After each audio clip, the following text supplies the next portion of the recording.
To go on my cloud, I just tap cloud.magic-plan.com. And then I'll be able to access the different plans that I have. And for each plan, I will have the same kind of information I had in the app.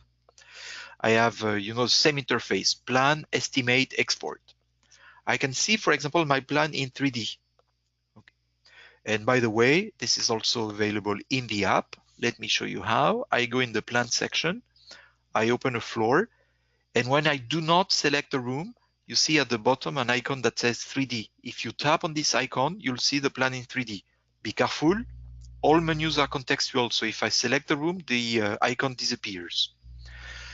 I can have the floor plan in 3D. I can also show you the virtual tour. We mentioned that we can add, you remember, 360 panoramas. So in that case, as you can see, I have my panoramas and I can navigate from one to the other using my floor plan. Okay.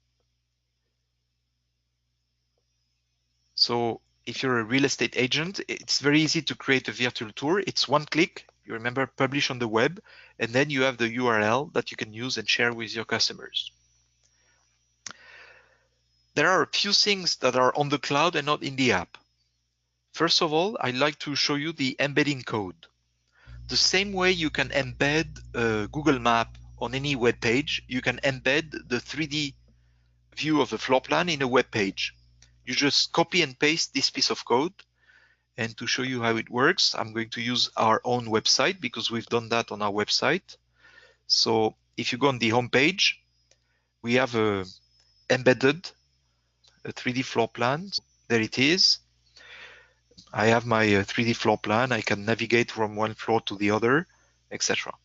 And that is done just by copying and pasting this piece of code.